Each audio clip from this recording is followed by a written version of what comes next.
So the title of this video might look to you like a contradiction, I know. But the truth is that the quality of your experience determines the quality, the value, the beauty that life reflects back at you. Let's look into that. Take, for example, an optimist or a pessimist. Same world, different reality. One suffers the world way more than the other. But the suffering is not in the world, it's in the sufferer, it's in the person. Even physiologically, a dolphin, for example, sees the world in black and white. Now we see color in the world, but it's not the color from the world that is presented to us, but we present color to the world via our brain and the cone receptors in our eyes. So let me ask you this, what is your experience of somebody shouting at you? Or the taste of a perfectly prepared Mexican tortilla? The experience of these two things is uniquely yours. Nobody experiences those things exactly like you do. That's because the experience is on the inside and not in the world. The experience of beauty or awe or value or suffering is not in the world, but in the experiencer. So how do you increase the quality of your experience? Well, that is done by purifying your experience. God, or universal conscious intelligence, already has provided all of the building blocks for the best experience possible. The reason why you don't experience it is because your experience is divided into two things. One is your awareness, and the other is mind. Mind and awareness have intertwined or come together to form your experience. So the separation of those two provides a purification of your experience. So how do you do that? The purification of experience is done when experience comes loose from the mind. What happens right now in your consciousness is that your awareness, that which is looking at the screen right now, is intertwined or together with mind.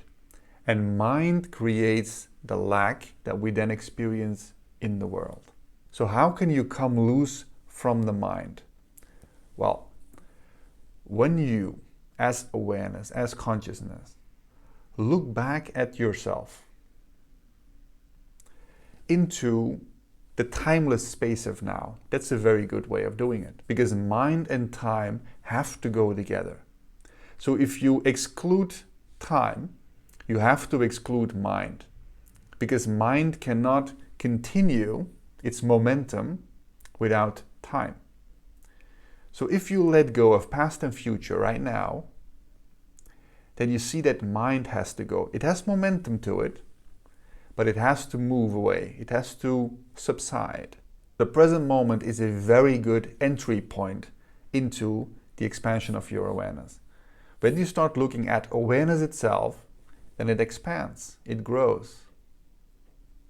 Without form, you can start seeing yourself as formless awareness, which is your primary identity. Loose from mind. Mind creates form. And that's perfectly normal to do so. It's part of the human experience. We would not want to live without mind. We have a very complex neurology to use mind. But we should know ourselves beyond mind. When we know ourselves purely for what it is, which is just pure consciousness, then we see that mind is the form giver or the creator of experience. And if this happens unconsciously for you, then you create the lack that you experience in the world. So the form creating apparatus we have in ourselves, which is mind, is a tool, it's a practicality. And it's part of being human, it creates your life. But when you use your mind consciously, you will cease to create the lack that you maybe experience right now, because it's kind of useless. And at the same time, without the form-giving limitation to the world, you relieve the world of having to be something for you. It can just be what it is. And then you will see that from the inside out, the freedom, the beauty, and the love will be experienced and then projected onto the world. It's very different than what the world teaches us, being that the values, the qualities of the world have to come from outside in.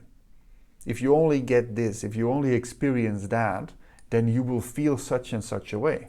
No, it's a lie. It's not true. The experience, the quality comes from the inside out. When those things are experienced inside, the world can reflect them. You can see the most beautiful things in a bird flying by.